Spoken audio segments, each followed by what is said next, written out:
السلام علیکم و رحمت الله و برکاته. برادران و خواهران عزیز، این دو نفری که در عکس میبینید، این دو سگ واقعا از سگ هم پستر هستند.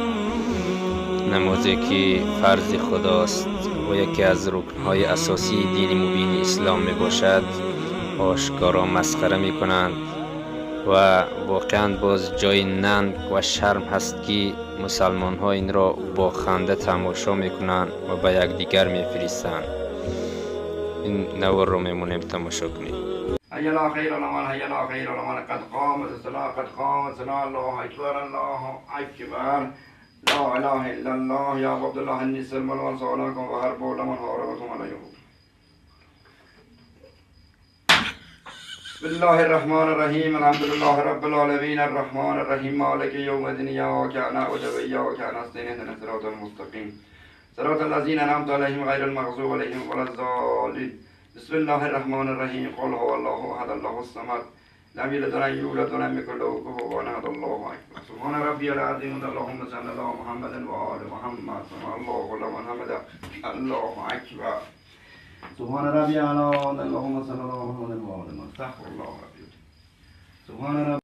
تلفن ها نماز اوصل کردیان، نماز اوصل کردیان، تحقیر کردگی هستند آداب نمازخوانی و یا باز همین مسلمان ها در تلفن هاشان نوشته گوش بکنن، تماشا میکنن. همتا هست این تحقیر کننده کافر است و از زمره مسلمان ها خارج شدگی است و هر کسی در وقت تحقیر نماز با شوخی او بدبخت میخندد در همون زال والله و یم کافر است.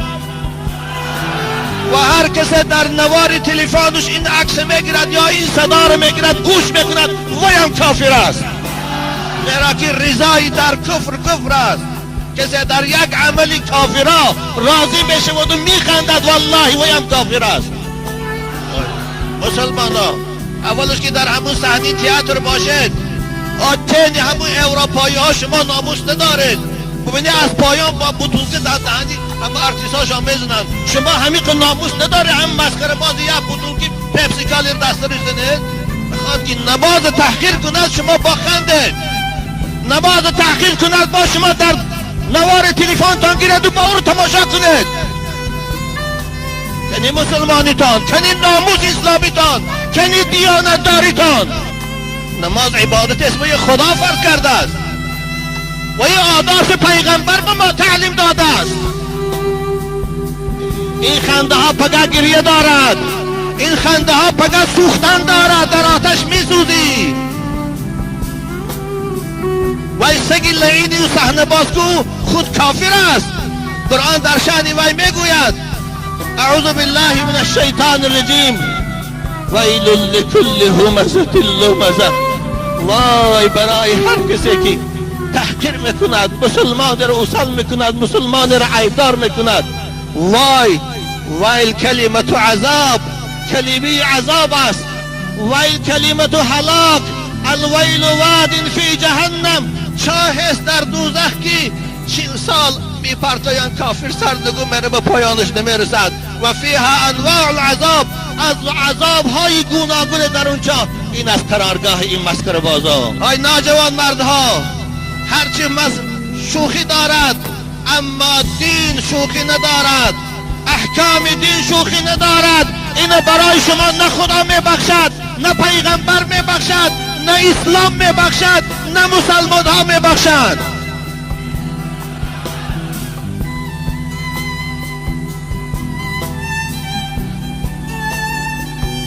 من به شما جوانا خطاب میکنم، جوانای با ناموس شوید، جوانای با غیرت شوید. برای خاطر یک تایم فوتبال مخلصاشان استادیان پر از بطولکه میکنن اگر به آدابی از طرف سودیه شود. شما را دین تا که مقدس ترین چیز تان است تحقیر میکنن در صحنه، میخندید و با تماشا میکنن.